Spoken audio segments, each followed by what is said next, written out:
Back with us once again is our expert, Doug Koopman, who is from our political science professor, Calvin University. Thank you for joining us again, because at 7 o'clock we were talking about what we were waiting for as the numbers come. Now we're starting to see numbers come in. Are you seeing anything out of the ordinary yet? Well, I'm not sure it's out of the ordinary, but actually it's fairly consistent. You're seeing a lot of county by county analysis compared to 4 years ago and tonight. And Donald Trump seems to be doing 1 to 2 percentage points better in those analyses. Like you take a particular county in a particular state, a couple of percentage points better. So if that holds nationwide, he does win the presidency. He flips a few states, Arizona, Nevada, Pennsylvania. Doesn't flip Michigan.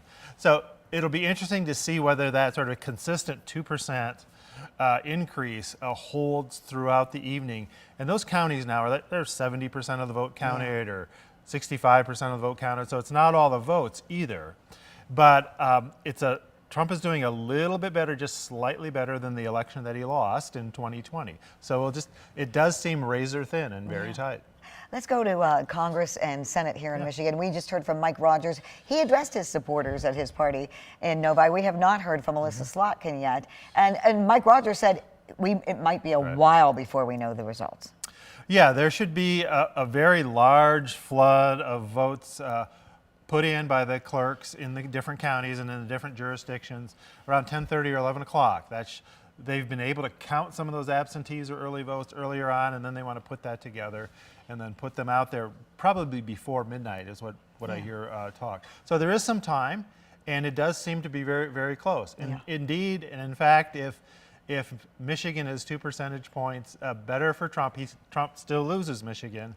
But then that also makes it a very close Senate race as well. And one race that we don't think is very close is Congresswoman Hillary Scholten, who's running for re-election. She also addressed her supporters. She's here in Grand Rapids. Yes, that race was not on anyone's really list of races to watch. There are 3 in the U.S. House in Michigan to watch. It would not have been a complete surprise had Hudson been able to win or would win, but most people saw it very likely Democratic. Yeah. Anything else, any other observations before we come back to you in the next hour?